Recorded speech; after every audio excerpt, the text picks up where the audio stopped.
Okay, Richard, first of all, can you tell us a bit about how you got involved with the club? Yes, I can.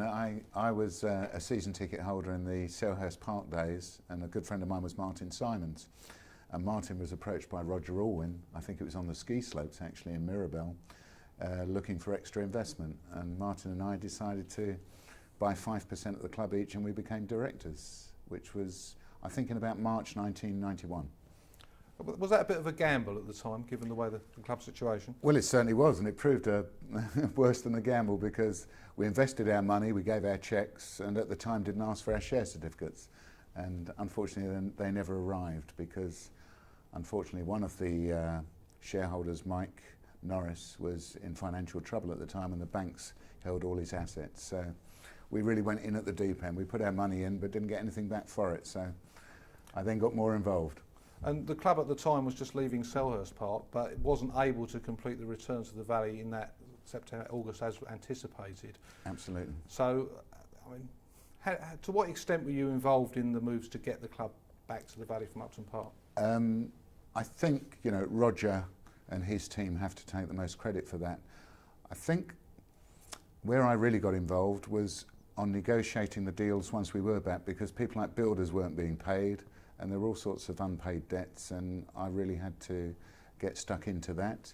50% of the shares were owned by Hill Samuel Bank, which somehow we had to get back into friendly hands. So there's a lot of things to be done, and between us all, which was Martin Simons, Roger Orwin and myself, we got us back. And once Charlton were back at the Valley, let's go back a bit. Richard, could you just straighten up a little bit? Let's talk about the managerial setup, because Lenny Lawrence left very soon after you arrived. Yes. So you must be party to the discussions about who was going to be on the board. So if I ask you, in the summer of 1991, the club had an unexpected change of manager, and people were quite surprised about the decision to appoint Steve Gritt and Alan Kirbishley jointly. What was your input to that? Yeah, it was about one of the first board meetings I attended. Wasn't a main mover in it, but I had a vote on it. But it was a fairly simple decision. The club didn't have any money whatsoever. They looked around the team and said who were the two maybe most experienced and most likely to do a good job as manager, and they gave the chance to Alan Kirbishley and Steve Gritt. Didn't give them any pay increase, so it was quite good. We managed to get a manager and kept, the wage bill the same. And they did very well at Upton Park. They were a successful team, brought in some good players, and they kept the club in good shape for coming back to the Valley in 1992. Without doubt. I think both of them deserve great credit for that.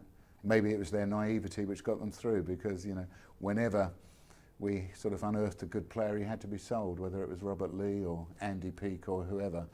Any bids were accepted at Charlton in those days. And coming back to the Valley, that was obviously an emotional occasion for everyone involved. How important was it to the club's future? I don't think we had a future without it. I can remember vividly one night at West Ham when we were playing Leicester on a Wednesday night, and there were 3,500 people there, and that didn't even cover the cost of renting the ground, so it was no way to continue. We had to come back, and I think we were all chuffed with 8,000 odd crowd at the time, but of course that couldn't last long either. No, there was a huge amount of work to be done in developing the ground.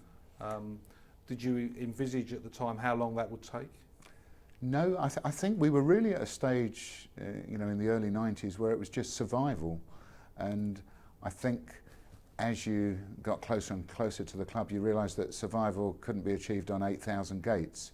So we had also to increase the stadium. But no, I don't think we had a timescale for these things. We just said we've got to keep our head above water, stay in Division 1, and just try and expand the ground as we could. And I think the greatest thing of all we had was this movement behind us, which was the fans. This was, we really felt we were the Pied Pipers. We couldn't do it on our own. It needed to be a combined effort. And I think that's why it's just been such a wonderful time the last 10 to 15 years, because we've kept progressing, and all our true fans are aware of that. Now, in 1995, you moved up to become chairman. Yep. Things were starting to take shape. What was the background to that? I think a couple of things. First of all, I was devoting more and more time to Charlton. I was the main man for sorting out the finances, the problems with the banks, and it really needed somebody to devote their life to it. And the second thing is I was very fortunate that in my private businesses they were doing very well. I was able to pass them on, take some money out of them and put it into Charlton. And over the years, the directors, of which I've been the main player, have invested a lot of money in Charlton to help just speed this progress up. And one of the early decisions which you took as chairman in conjunction with the other directors was to change the manager setup. Why did you decide to go to the single manager? Yeah, very tough decision, and especially as it was my first really big decision to make. Alan and Steve have done a good job, nobody could argue with that, but I found that once I became chairman and wanted to get involved, that I was forever talking to two people on the phone, and I just had to make a judgment. Well, the underlying judgment was I wanted to deal with one person, so the second stage of that was which one of the two, and I just felt Alan was probably slightly better qualified to be eventually a Premiership manager, which is where we ended up.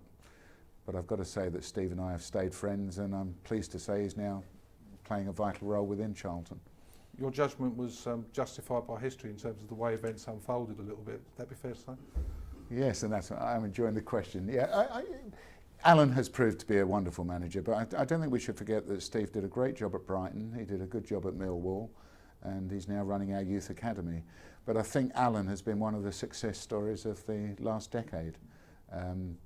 I've said before publicly that I think he's done as good a job for us as Alex Ferguson has done for Manchester United or Arsene Wenger is at Arsenal. And I think he is the perfect manager for our sort of club. That doesn't mean that he wouldn't do a great job somewhere else, but I think he has been suited to Charlton. He's the sort of guy I want to work with, and we've had a really, really good relationship all of our time together. And 3 years on, there was an event which... Did you mind just straightening I know, I keep doing this. My wife used to poke me in the back. 3 years later, there was an event which transformed the club, which was the playoff final and promotion to the Premier League. Yes. Was the club ready for promotion? Was it good for the club at that time? Was it the right time for it to happen? Or probably we weren't quite ready, but you have to grab these opportunities when you can. But I think what we have to say is that maybe it was lucky Charlton, but the timing was fantastic because we just built the stadium up to about 16,000, of which 13,000 were home fans. And that had been quite an effort, but we'd managed to do it. And suddenly we had this final which we were able to sell 35,000 tickets, and they came to a match which, you know, if you could have put on a better advert, you couldn't have done how much money you'd have thrown at it. So what we had was 35,000 people experiencing the most wonderful match ever. And therefore, as we increased the ground to 20,000 and 25,000, you know, at least we had people who had seen us recently. So from that point of view, the playoff final, well, best day of my life in football, and I don't think I'll ever repeat that, but it was good for Charlton long term. And although we may have got relegated subsequently, I think that was a watershed in Charlton's future. did you always anticipate that the team might be relegated at the end of the following season, that you would get the bounce, in effect? Yes, we did. Got to be fair. And on 16,000 capacity, I think, you know, we'd probably be idiots not to. But as always, we gave it a go, and there were times during the season when we thought we might make it, and other times where we didn't know where the next point was coming from. But I think, again, another key move when we did get relegated was that we only had to sell one player, which was Danny Mills. We sold him for £4 million. We spent about £2 million, so we cut our debt by £2 million, which, as you know, if you get relegated these days, you've got to cut your debt by £20 million. But in those days, it was by a couple of million. We managed to buy Dean Kiley, Todd, and a couple of others. And I think what happened was we had a team in Division 1, which was probably better than the team we had in the Premier League. And because Alan was able to manage and motivate the team well, we went back up as champions, which again, as part of the sort of plan for the future, I think that all helped. It was great that we got, a very important medal and cup. And then 5 years in the Premiership after that, the club's really established, Charlton, and you're obviously part of the Premier League setup, all the meetings and a recognised club.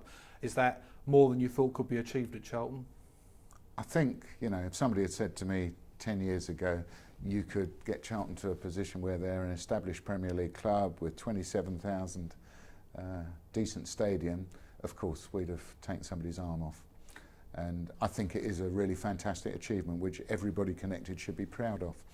However, you can't stand still, and I think for probably the first time in my memory anyway, the Charlton fans are saying, well, yeah, we appreciate where we are, we do acknowledge our success, but we actually would like a little bit more. And I think that really is going to be, you know, for the next 10 years, our big task is, can Alan and me, the board and the fans, help us get to another stage.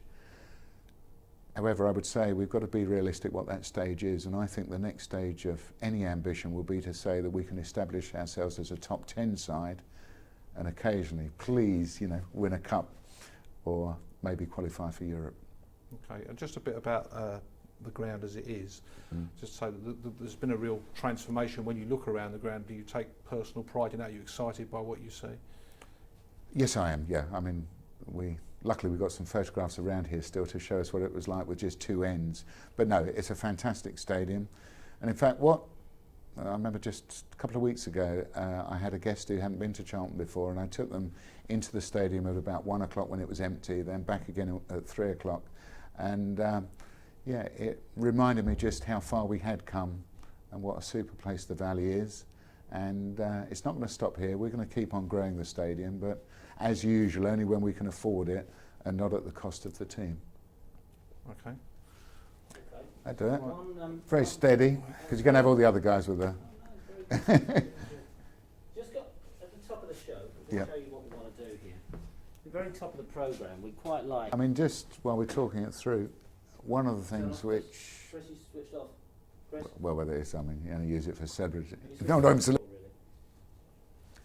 You know, I find it's a real thrill being chairman of such a wonderful club. When I go up and down the country, Charlton is considered really the model club, and I think we still have the standards and the ethics which maybe were in football many years ago and some clubs are losing.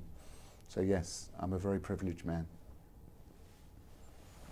That sort of thing. That's it. Can we try that one more time? Oh, bloody You've got to remember it now. hell. I know, no, a bit different one. But,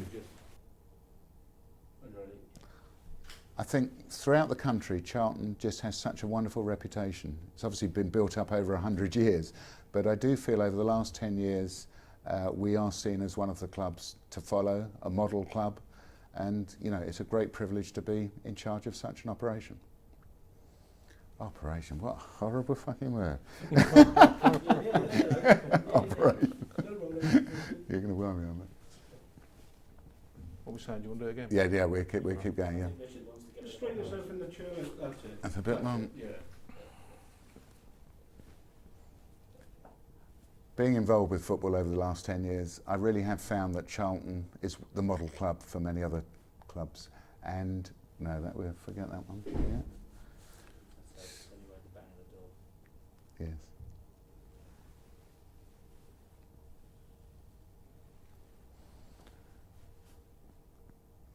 It's Charlton's 100th year, and I think what we all ought to be very proud of is our reputation within football is one of the best. We have the ethics and morals of probably football clubs of many years ago, and I think this is going around the houses as well.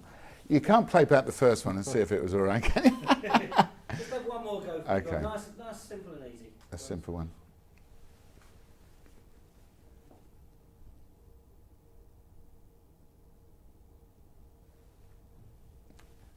We've now made our 100 years within Charlton's history, and it's a very proud history. And I think one of my proudest achievements is that Charlton is now regarded throughout the country as a model football club, and I think that's something we should all be very proud of. Okay, good. Thanks. You'll find something in there. Oh, you just let off. That's right. Absolutely. You'll cut it in half.